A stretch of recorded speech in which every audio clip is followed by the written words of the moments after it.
à tous et bienvenue dans cette nouvelle vidéo de Pandasson de réplique.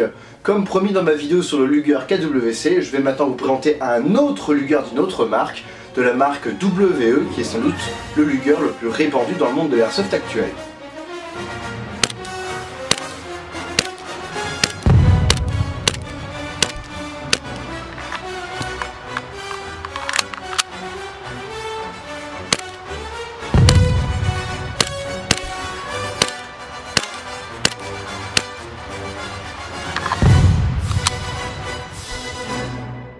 Pour l'historique de l'arme originale, je vous invite à cliquer ici. C'est la vidéo sur le KWC, j'y présente déjà l'historique de cette arme, donc autant aller voir cette vidéo avant d'entamer celle-là.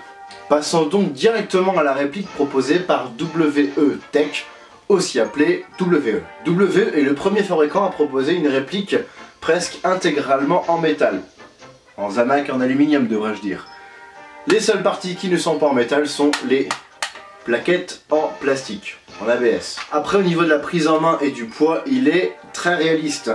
La réplique fait 840 grammes, soit 10 grammes de différence avec le vrai Luger qui fait 850. Vrai Luger à vide, bien entendu. Sans le chargeur, nous sommes à 660 grammes pour la réplique. En fait, c'est encore mieux que le KWC niveau réalisme. Pas mal. Il existe un paquet de modèles proposés par WE de ce Luger. Alors tout d'abord, on a 3 longueurs. Celle-ci en 4 pouces, une en 6 pouces et une en 8 pouces. 4 pouces modèle classique, 6 pouces modèle marine, 8 pouces modèle artillerie. Ensuite, on va rajouter 3 autres coloris. Donc le coloris noir, le coloris chromé et le coloris or avec quelques parties argentées histoire de bien faire. La version dorée et chromée aura des plaquettes imitation bois, qui sont en fait des plaquettes ABS repeintes en marron. Alors après vous allez vous demander, pour le Luger argent, est-ce que c'est le métal qui est à nu ou est-ce que c'est une peinture? La réponse est c'est une peinture. Sinon ça s'oxyderait assez facilement. Donc en gros, si vous voulez acquérir toutes ces versions, il vous faudra débourser 1000 balles. Alors après, pour chacun de ces modèles, il existe des crosses qui peuvent s'adapter au bout de la crosse. Alors pour le modèle 4 pouces et 6 pouces, on a une première crosse. Pour le modèle artillerie, on en a une autre un petit peu plus longue. Alors après, ces crosses n'ont strictement aucune utilité en airsoft, elles ne servent qu'à faire joli. C'est Tanaka qui les fabrique, donc qui dit Tanaka dit ça coûte cher. Et c'est pas comme pour le C96 où on peut rentrer le pistolet dans la crosse. Comme nous avons 3 tailles de Luger disponibles par couleur, eh bien la boîte est adaptée à chacun de ces 3 longueurs. On peut transporter la réplique quelle que soit sa taille. Puisque je parle de la boîte, on va parler aussi du contenu. En plus de la réplique qui sera emballée dans un vulgaire sac en plastique, qui sera bien calé comme il faut, enfin bien ironique, on a un manuel pour les répliques à gaz, donc manuel français. Nous avons une notice qui est pas mal faite avec un éclaté, voilà. Et nous avons également 3 clés Allen qui servent à régler et démonter votre réplique. A savoir que ces petites clés Allen peuvent être transportées dans les tubes de Luger. À l'intérieur, on a une petite pochette ici et les clés Allen passent dedans. Petit moyen pour vous à la maison pour pouvoir ranger vos clés sans les perdre. Parlons maintenant des chargeurs. Il en existe 4 types. Tout d'abord, le chargeur noir tout à fait classique. Nous aurons le même en chromé. On n'aura pas de version dorée, puisque pour les versions dorées, c'est les silver qui rentrent dedans. Et nous avons également des chargeurs drum, des chargeurs tambour, en noir et en chromé. Ces chargeurs peuvent contenir environ 50 billes. Attention, il peut y avoir des soucis avec ces chargeurs. Au moment où vous les recevrez, on peut deviner ici que les lèvres sont en métal, ça c'est bien, si je la laisse tomber là comme ça va se casser quand même. Parce que c'est du zamac. Et sauf que des fois il peut arriver que le métal en haut soit mal formé, donc la bille au moment où vous allez armer votre culasse, ou même au moment où vous allez tirer que la culasse va se réarmer toute seule, la bille va rester coincée, elle ne passera pas les lèvres. Oui, les lèvres sont comme Gandalf, elles empêchent la bille de passer, bille qu'on appellera balrog pour l'occasion. Oh mon dieu, je suis en train de péter un câble, mais grave. La bille ne passera pas, donc vous allez vous retrouver avec la culasse comme ça, coincée. Faut surtout pas forcer parce que c'est un coup à flinguer votre muzzle, qui est en plastique lui. Autre souci, l'étanchéité des chargeurs peut ne pas être au rendez-vous. Pour ceci, il faut simplement mettre de la pâte à joint ici. À l'intérieur du chargeur, il faut démonter le talon du chargeur en enlevant la goupille ici, on enlève l'ensemble. On met de la pâte à joint, on remet l'ensemble et on prie pour que ça fonctionne. A noter que les chargeurs Tanaka sont compatibles avec les chargeurs WE. Donc si vous avez un pistolet Luger Tanaka, ça passera. Le chargeur drum peut contenir 50 billes, ça je l'ai dit, et peut tirer environ 100 billes avec une seule charge de gaz. Alors ce qui est assez marrant quand on tire, c'est qu'on a un dégagement de gaz assez important, plus que pour les chargeurs classiques, qui font 15 billes et qui eux peuvent tirer 2 à 3 charges de gaz. Tout dépend de la température et de votre cadence de tir. Un vrai chargeur drum comme ceci coûte minimum 1000 € si vous en trouvez. C'est très difficile à trouver en original, hein, j'entends. En copie aussi ça coûte très cher, mais ça n'a pas de valeur ici. Le chargeur drum peut être également appelé chargeur escargot. On va l'appeler Speedo l'escargot. C'est mignon ça, un Speedo. Mais le Luger, il risque d'être jaloux. Alors on va l'appeler Peter le Luger. Putain, on se croirait dans Dora l'exploratrice. Lorsque vous mettez Speedo l'escargot dans Peter le Luger, ça modifie un peu quand même l'équilibrage de la réplique. Parce qu'on a quand même 600 grammes qu'à rajouter au bout du bras, comme ça. On constate un léger jeu dans le chargeur, c'est pareil pour les petits. Mais avec celui-là, vu le poids qu'il fait, franchement, je ne sais pas combien de temps ça va tenir à ce niveau-là. Parce que l'usure doit être quand même assez facile à faire, surtout si on n'utilise que ce chargeur. Et puis bon, après, il faut acheter quand même l'étui qui va bien pour pouvoir le transporter, parce que ça rentre pas, logiquement, dans un étui de Luger classique.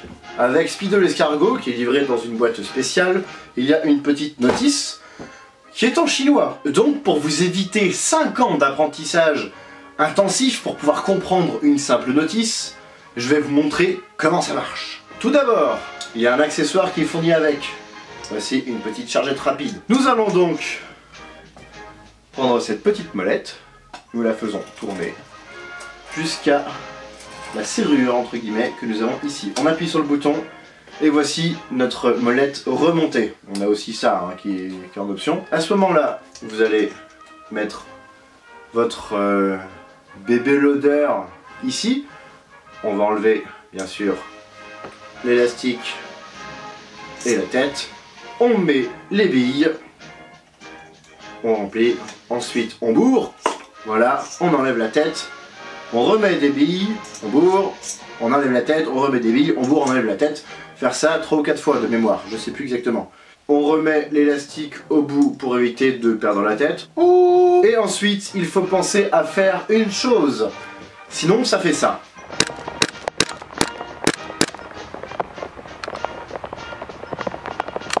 Ah, j'ai oublié.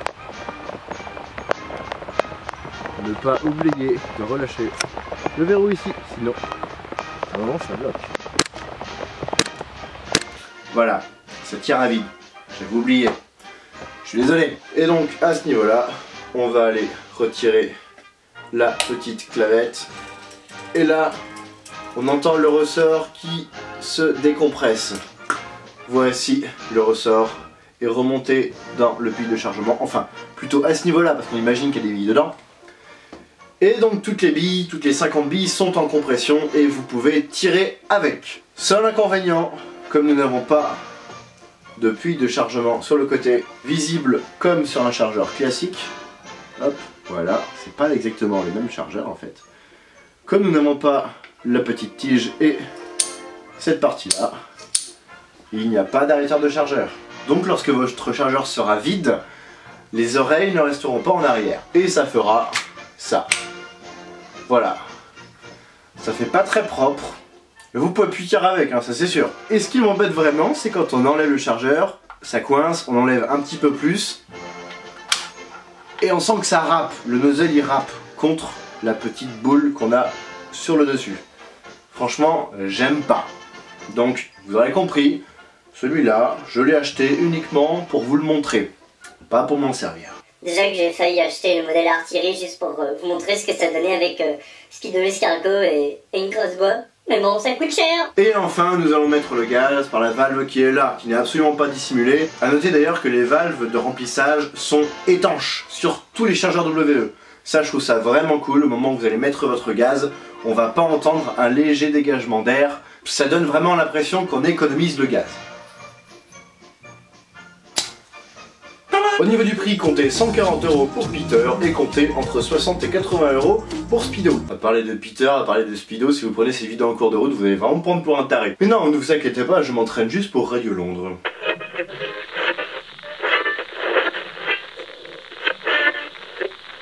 Ici Londres, les Français parlent aux Français. Avant tout, voici quelques messages personnels. Speedo s'insère facilement dans Peter. Je répète, Speedo s'insère facilement dans Peter.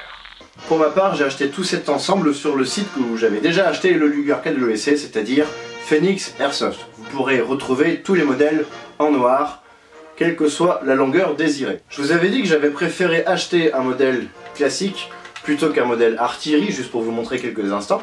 Mais non, en fait, j'ai acheté un modèle classique en plus du modèle classique que j'avais déjà. Parce que oui, ça fait un moment que j'ai un Luger WE, mais je n'ai jamais eu l'occasion vraiment de le présenter. Donc là, voilà, comme pour le KWC, je vous en présente deux. Un tout neuf, sorti de boîte, un tout vieux qui a maintenant 4 ans. Celui-là, je l'ai acheté en 2012. Tout à l'heure, je parlais des marquages de Peter le Luger. On en a quelques-uns à savoir sur les pièces mobiles. On en a un en plus par rapport au KWC sur le dessus de la genouillère. Et enfin, un dernier, la date. 1915, qui là, cette fois-ci, est vraiment gravé sur la chambre. Et ça confirme juste un truc. Vous vous souvenez de ce que j'avais dit dans la vidéo sur le KWC? Que j'avais dit que le numéro 15 était en fait une erreur du fabricant qui pensait que c'était les 2 derniers chiffres de la date. Ce numéro-là me confirme cette théorie.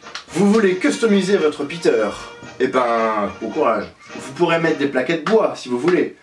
Sauf que il faut acheter les plaquettes bois originales, les adapter, et ça c'est vraiment pas une simple affaire parce que elles sont fines ces plaquettes. Alors s'il faut les affiner encore plus, eh ben ça devient très fragile. Donc il faudra se contenter des plaquettes en plastique qui sont merdiques. Ça fait vraiment un bruit de merde, mais tant pis. Après vous pourrez les repeindre comme je l'avais fait sur le KWC en photo ici. Là, au moins, vous pourrez avoir l'illusion d'avoir des plaquettes bois. Après, pour vos plaquettes, je vous conseille de prendre un tournevis et de lui foutre des gros jetons comme s'il avait vraiment vécu pendant plusieurs années. Maintenant, ça va chier. Assez rapidement, vous vous rendrez compte que la peinture part très facilement de ce Luger. Alors, je vous conseille juste d'éviter de vouloir absolument customiser votre réplique en l'attachant derrière votre bagnole et en allant sur l'autoroute. Non mais vraiment, regardez ça, c'est immonde! Ça ressemble à rien, c'est pas réaliste. Enfin, je sais pas, à un moment, faut que les mecs ils se posent des questions. Là, c'est pas fini, pour moi, il manque juste du bronzage. Sauf que voilà, le canon est en aluminium et il ne veut pas être rebronzé. Même l'aluminium black n'accroche pas dessus. Ou alors si, ça accroche, mais vous passez un tout petit coup de chiffon, puis plus rien. Donc pour customiser votre réplique, décapez quelques pièces de la carcasse, ici, pour les rebronzer. Le reste, j'ai appliqué de la peinture à maquette. Alors il peut vous arriver que le chargeur ne fonctionne pas à tous les coups au niveau de l'arrêtoire de culasse, à la fin du chargeur. Oui, le problème principal de ce Luger est que les ressorts sont mous. On voit que tu as l'air de savoir de quoi tu parles. Alors rassurez-vous, les ressorts sont mous de base. C'est pas forcément l'usure qui va le faire. Dès le début, ça peut vous faire ce problème. La solution que je vous propose, c'est de réduire la capacité du chargeur en mettant 7 billes dans le puits de chargeur, mais par en dessous. On démonte le talon, donc comme je disais avec la goupille qui est ici, on enlève. On va compresser au maximum le ressort en mettant une tige en la passant par la fente qu'on a sur le côté. Pour pouvoir compresser le ressort, on met les 7 billes, puis on remet le talon de chargeur. N'oubliez pas de lubrifier le joint à l'intérieur au passage et de mettre de la pâte à joint si jamais vous aviez un problème de fuite. Là, comme ça, vous pouvez faire une pierre deux coups. Ainsi, vous aurez une capacité de 8 billes, comme les vrais Luger, et l'arrêteur de culasse fonctionnera à tous les coups. Alors après, avec l'usure, cette fois, vous aurez un autre problème. tous les Luger vont passer par là à un moment ou un autre. Pas très pratique, une pression de la détente et l'intégralité du chargeur va se vider. Quel que soit le chargeur, avec Speedo l'escargot, ça le fait aussi. Imaginez un peu, 50 billes qui partent d'un coup. Franchement, ça fait flipper. Surtout que des fois, il n'y a même pas besoin d'appuyer sur la détente pour que ça parte.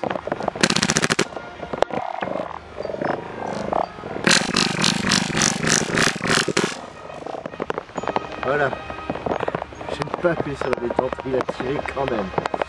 Celui-là il est dangereux. Comment corriger le problème? Pour ce faire, il suffit pas simplement de démonter, lubrifier, entretenir et remonter. Non, ça j'ai déjà fait plein de fois, ça n'a rien changé. C'est purement mécanique. Il y a un ressort qu'il faut changer. Pour ce faire, je vous invite à voir ma vidéo ici. Maintenant, passons à un gros inconvénient lié au tir de la réplique.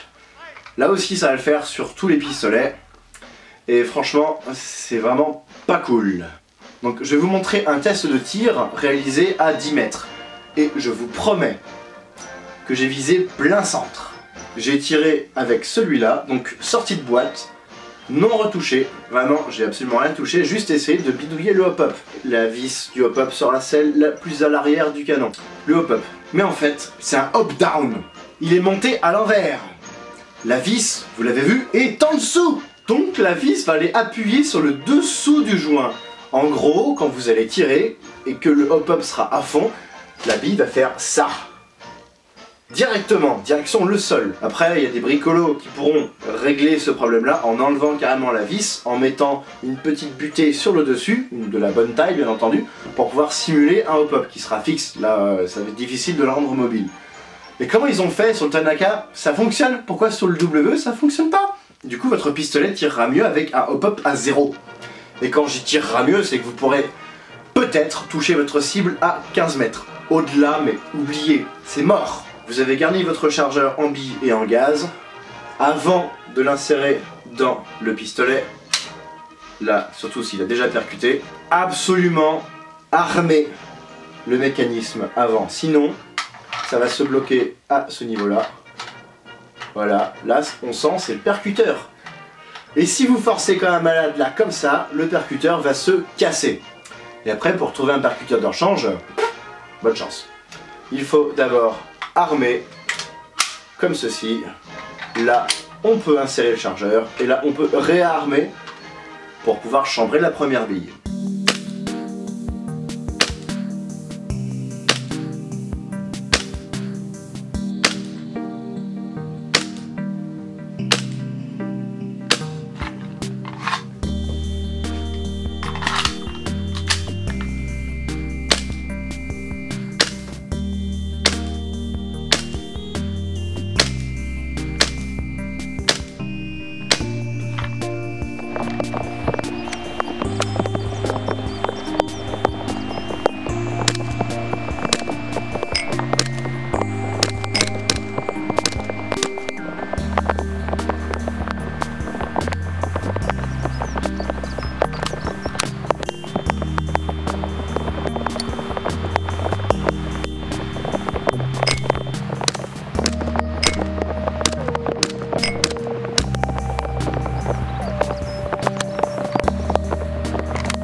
Après vous allez me demander quel pistolet je préfère entre le KWC, le WE et le Tanaka. Je n'ai pas de préférence, chacun a ses propres avantages, chacun a ses inconvénients. C'est à vous donc de faire le choix, peut-être qu'un jour je referai une vidéo sur le Tanaka, parce que celle que j'avais faite à l'époque était vraiment nulle.